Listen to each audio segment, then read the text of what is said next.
Hello students, आज मैं nomenclature fuse rings के लिए जो हम लोग हेट्रोसाइक्लिक में हैंड्स विडमैन सिस्टम कर रहे थे उसका पार्ट 7 लेके आई हूँ। पार्ट 7 में आज हम फ्यूज रिंग्स का पर्टिकुलर नॉमेनक्लेचर करेंगे, जिसमें मैंने ये कुछ रिंग्स जो 5 हैं, कुछ 5 एग्जांपल्स आपके लिए लिए।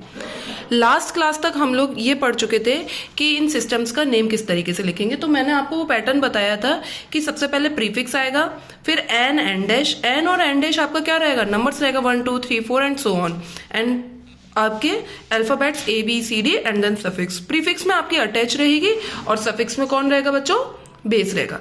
इसके बेसिस पे आज हम इन 5 का नॉमेनक्लेचर करेंगे। अब शुरू करते हैं। मैंने आपको ये नंबर 1 पे जो रिंग दे रखी, 1 पर जो रिंग मैंने आपको दे रखी है, इसको सबसे पहले तो हमें क्या करना होगा, इन दोनों रिंग्स को अलग करेंगे, जिसमें एक सल्फर कंटेनिंग रिंग हो गई और एक ऑक्सीजन कंटेनिंग, दोनों अनसैचुरेटेड रिंग्स हो गई। अब सबसे पहले क्या करना है कि हमें प्रीफिक्स और सफिक्स देखना है। तो प्रीफिक्स में कौन होगा, अटैच होगा, सफिक्स में कौन होगा, बेस होगा। तो प्रीफिक्स में जो अटैच है वो कैसे फाइंड करें, तो मैंने आप लोगों को अपनी पिछली क्लासेस में मैंने आपको बेस जो रिंग होगी उसको आइडेंटिफाई करने का पैटर्न सिखा दिया था।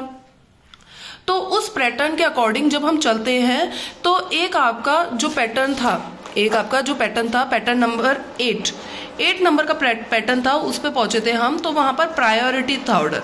ऑक्सीजन सल्फर में ऑक्सीजन को प्रायोरिटी रहती है, तो हम इसको बेस बोलेंगे।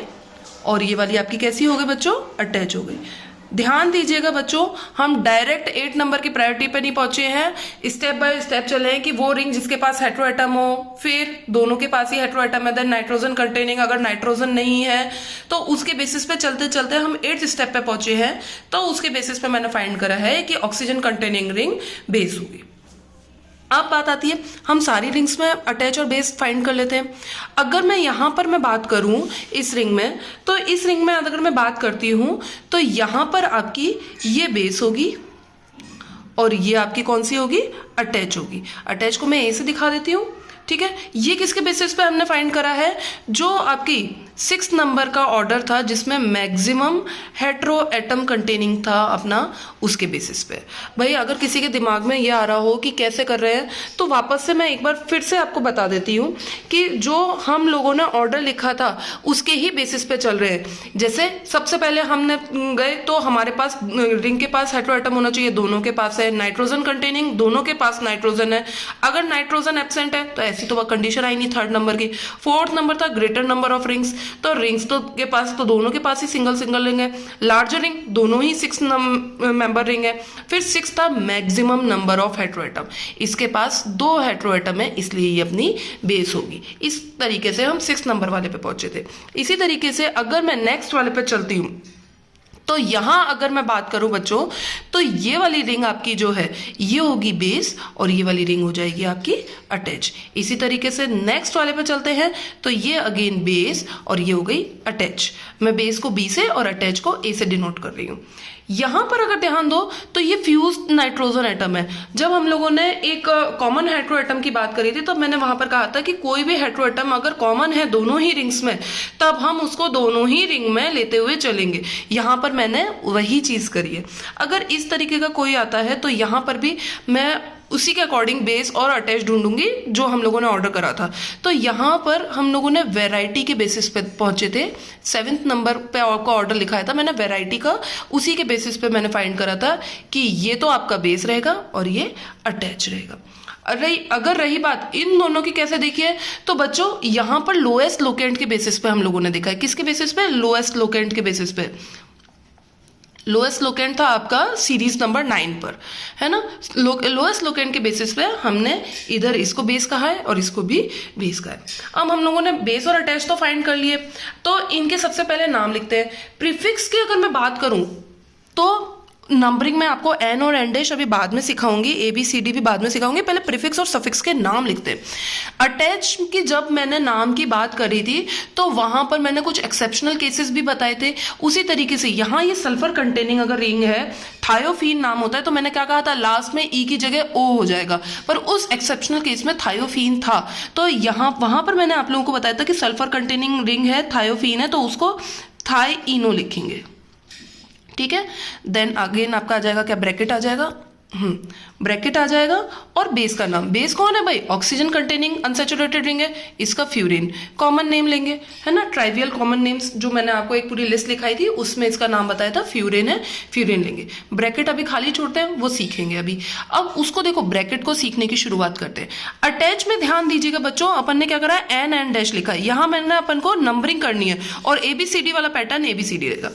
जो अटैच है उसके लिए नंबरिंग करेंगे। तो बच्चों नंबरिंग कहां से करते हैं? वही हम हेटेरो एटम से नंबरिंग करते हैं। तो सल्फर को नंबर 1 दूंगी, है ना।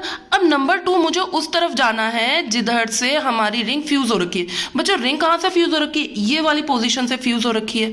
तो यहां पर भी तो भाई यही दोनों पॉइंट्स या ये दोनों कार्बन्स ही जो है फ्यूज हो रखे हैं। तो इन कार्बन्स की तरफ ही हमको लोएस्ट प्रायोरिटी देनी है। तो 1 से 2, 2 से 3। तो देखो बच्चों कौन से कार्बन फ्यूज हो रखे हैं? 2 और 3 वाले। तो यहां मेंशन करना है आपको 2,3। चलो नंबरिंग तो हमने सीख ली। अब बात आते हैं मैम ABCD कैसे लिखेंगे। तो यहां जब हमने नंबरिंग करी है तो बेस के लिए हम नंबरिंग ना यूज करके बॉन्ड्स को अल्फाबेट्स देते हैं कि 1 और 2 बॉन्ड को A देंगे, 2 और 3 को B, 3 4 को C, 4 5 को D देते हैं। अब बात आई कि कैसे चलेंगे भाई, ऑक्सीजन को तो 1 नंबर ही मिलेगा। नेक्स्ट जो 2 नंबर है वो हम इधर ना जाकर इस तरफ जाना है, तो इसको 2 और इसको 3। तो ये हो गया आपका A और 2 और 3 वाला बॉन्ड B। तो 2,3 B। तो इस फ्यूज रिंग का नाम क्या होगा बच्चों? थाईइनो 2,3 B फ्यूरिन। क्लियर है ना, सिंपल था। बस एक पैटर्न ध्यान रखना कि अगर एक पैटर्न में आप नीचे से ऊपर की तरफ गए तो बेस वाले पैटर्न में भी नीचे से ऊपर की तरफ आएंगे। सिस्टम ये नहीं कर सकते हैं कि अटैचमेंट नीचे से ऊपर की तरफ गए हैं, है ना, तो उधर बेस में ऊपर से नीचे की तरफ आना है। वो चीज हम नहीं करते, साइकिल का ध्यान रखना है। अब अगेन चलते हैं नेक्स्ट वाले में, इसमें चलते हैं। तो इसकी अगर मैं बात करूं तो यहाँ पर नाइट्रोजन कंटेनिंग रिंग है, पिरिडीन है, तो वही पिरिडीन का क्या हो जाएगा? पिरिडो हो जाएगा। लिखवाया हुआ था मैंने आपको, पिरिडो हो गया। अगेन बॉक्सेस बन गए। बेस का नाम क्या होगा भाई? इसका कुछ है ना, आपको मैंने ट्राइवियल नेम या कॉमन नेम तो नहीं लिखाया था, तो प्रायोरिटी दो। तो प्रायोरिटी नाइट्रोजन सल्फर में किसको मिलेगी? सल्फर को प्रायोरिटी दे रहे थे। प्रायोरिटी मैंने आपको सिखाई थी, फर्स्ट क्लास में ही सिखाई थी प्रायोरिटी सल्फर को। अब नाइट्रोजन को आप चाहे इधर से चलो चाहे इस साइड से चलो, नाइट्रोजन को अपनी प्रायोरिटी कौन सी रहेगी? 4 आएगी। तो 1,4। 1 4 पे क्या है? 1 पे कौन है? सल्फर है, तो सल्फर का थाया, नाइट्रोजन का एजा, थाया एज, है ना, थाया एजाइन आइन। 6 मेंबर रिंग है, अनसैचुरेटेड है, तो थाया एजाइन। अब बात आई कि मैम नंबरिंग कैसे करेंगे। तो वही हेटेरो एटम को सबसे पहले नंबर 1 देंगे, है ना, हेटेरो एटम को नंबर 1 दे दिया।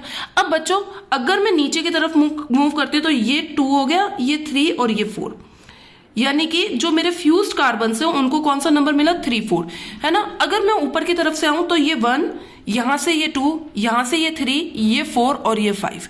भाई कौन सा फ्यूज्ड कार्बन को कौन सा मिला? 4 और 5 मिला। तो हमें क्या करना है? फ्यूज्ड वाले कार्बन को लोएस्ट से लोएस्ट नंबर देना है, जब पर्टिकुलर उनके फ्यूजन दिखाना है हमें। तो 3 और 4 हमारा ज्यादा सही रहेगा। हम किस पैटर्न की तरफ मूव करें? इधर से इधर मूव करें, है ना। तो बेस में भी मुझे इधर से इधर ही साइड मूव करना पड़ेगा। तो सल्फर को 1, ये 2, ये 3 और ये 4। तो 1 और 2 का A बॉन्ड, 2 3 का B बॉन्ड। तो हम क्या डिनोट करेंगे? कौन कौन से बॉन्ड फ्यूज हुए हैं? 3 और 4 वाले कार्बन फ्यूज हुए हैं, और बॉन्ड कौन सा फ्यूज हुआ है? B नंबर वाला बॉन्ड फ्यूज हुआ है। तो नाम इसका क्या हुआ? पिरिडो 3 4 B 1 4 थाया एजाइन। क्लियर है ये। नेक्स्ट वाले में चलते हैं हम। नेक्स्ट वाले की अगर मैं बात करूं तो बेस कौन है भाई?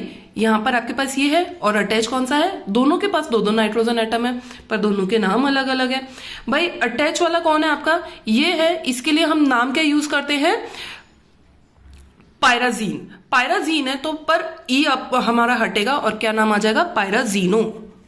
पायराजीनो। क्लियर है। अगेन ब्रैकेट, है ना, और इसके लिए क्या नाम आएगा? पायराडिजीन। पायराडिजीन। ठीक है। सेम मैं यहां पर भी कर देती हूं यही काम, क्योंकि दोनों में एक ही चीज है भाई। नाइट्रोजन यहां पर भी 1 और 2 नंबर पे है, ऊपर भी नाइट्रोजन बेस वाले में 1 और 2 नंबर पे है, ऊपर अटैच वाले में नाइट्रोजन 1 4 पे है, यहां पर भी 1 4 पे है। तो सेम नाम रहेगा। यहां पर भी क्या आ जाएगा? पायराजीनो और पायराडिजीन। क्लियर है ये। अब बात आती है नंबरिंग कैसे करेंगे। तो पहले सबसे पहले नंबरिंग हम करते हैं अटैच वाले के लिए, है ना। 1 नंबर नाइट्रोजन को मिला, 2 नंबर किसको मिलेगा, इस वाले को, ये 3 और ये 4। कौन से एटम्स फ्यूज हो रहे हैं, कौन से कार्बन फ्यूज हो रहे हैं, 2 और 3 वाले फ्यूज हो रहे हैं, है ना। अभी मैं 2 3 नहीं लिखूंगी, अभी रुकते हैं। अब देखो नाइट्रोजन यहां से चलूं या यहां से चलूं, तो देखो ये वाला बॉन्ड A, ये B, ये C और ये D। अगर मैं यहां से इधर इस तरफ से चल रही हूं तो इसको भी D मिल रहा है, अगर ऊपर की तरफ से आएंगे तो ये A, B, C और D, दोनों तरफ से D मिल रहा है। पर मैंने क्या कहा था, पैटर्न ध्यान रखना, अटैच में हम नीचे से ऊपर की तरफ गए हैं, तो बेस में भी नीचे से ऊपर की ही तरफ जाना है, ऊपर से नीचे की तरफ नहीं आना है। तो हम ये वाला बॉन्ड A, सॉरी मेरा हाथ आ गया बीच में, A, ये B, ये C और ये D, तो नाम क्या देंगे हम बच्चों इसको, 3,2 डैश D, है ना। क्लियर है, यहां तक आप लोगों को क्लियर होगा। अब अगर बात आई कि अगर हम यहां पर, मैं इस वाले के अंदर नीचे से ऊपर की तरफ ना लेके ऊपर वाले नाइट्रोजन को 1 ले लेती और नीचे वाले नाइट्रोजन को 4 ले लेती, तो यहां पर मुझे इस साइकिल में भी ऊपर से नीचे की तरफ ही आना पड़ता। वो अभी हम नेक्स्ट वाले में देखेंगे, जो मैं समझाना चाह रही हूँ वो आपको इसमें अच्छे से समझ में आएगा। पायराजीनो भी लिख लिया, पायराडिजीन भी लिख लिया। अब नंबरिंग करनी है, तो नंबरिंग बच्चों, अगर मान लो मैं यहां पर इस ऊपर से नंबरिंग करती हूँ, आपको कोई एग्जाम में क्वेश्चन आ जाए और नंबरिंग आपको यहां से करनी हो 1 2 3 4, 2 और 3 पर फ्यूज हो रहा है ना। अब यहां पर देखो तो भाई इस वाले बॉन्ड को हमें लोएस्ट नंबरिंग कर देनी होगी या लोएस्ट अल्फाबेट देना होगा, जितना लोएस्ट से लोएस्ट दे सकते हैं। तो अगर मैं यहां से चलती हूं, इस बॉन्ड को A ही मिलेगा। अगर मैं नीचे से ऊपर की तरफ गई तो A, B, C, D, E, इस वाले बॉन्ड को कौन सा नंबर मिला, अल्फाबेट मिला, E बॉन्ड मिला। पर जबकि नीचे से ऊपर की गई तो A, B, C, भाई C मिला। हमें क्या करना है, इसको लोएस्ट से लोएस्ट नंबर देना है। तो ये तो फिक्स है कि भाई C वाला तो हमारा लोएस्ट से लोएस्ट ही रहेगा, तो इसको तो मैंने फिक्स कर दिया, C रहेगा। E हमें नहीं लिखना है, लोएस्ट पॉसिबिलिटी देनी है। अब बात आती है कि फिर मैम हम क्या करेंगे, तो यहां पर इसको 2 3 इस तरीके से ना लिख के, या तो आप नीचे से चलिए 1 2 3 और इसको 4 दीजिए, तो आप इसको 2 3 मेंशन कर सकते हैं। पर अगर आपको ऊपर से ही लेना है तो नंबरों को पलट के लिखना पड़ेगा। अगर हमने यहां नीचे से ऊपर गए तो इसमें भी नीचे से ऊपर गए, पर अगर बाय चांस आपके पास यहां पर कोई कंडीशन ऐसी आ जाती कि ऊपर से ही नंबरिंग करनी है, अगर मान लो यहां सल्फर आ जाता और यहां नाइट्रोजन आ जाता, इस तरीके का कोई आपके पास अटैच कंपोनेंट होता, है ना, और नंबरिंग वही 1 से ही होती, ये 2, ये 3 और ये 4, तो नंबर हमें यहां पर 2 3 ना लिख के 3,2 देना पड़ता। ठीक है, फॉर एन एग्जाम्पल मैंने आपको बताया है कि अगर साइकिल एक में नीचे से ऊपर और दूसरे में ऊपर से नीचे है तो नंबर को पलट के लिखना होगा, ताकि हमें डायरेक्शन दिखा पाए कि हमारा साइकिल उल्टी चली है यहां पर। अब यहां पर चलते हैं हम, इसमें वो चीज आपको अच्छे से समझ में आ जाएगी। कौन है अटैच, हमारे पास इमीडाजोल है अटैच रिंग, तो इसको क्या लिखेंगे हम, इमीडाजो, इमीडाजो, ब्रैकेट बना लेते हैं। फिर ऑक्सीजन नाइट्रोजन कंटेनिंग है, उसको क्या कहते हैं, बेस को हम ऑक्साजोल, है ना, ये तो कर चुके हैं। अब अटैच है, उसको नंबरिंग करनी है,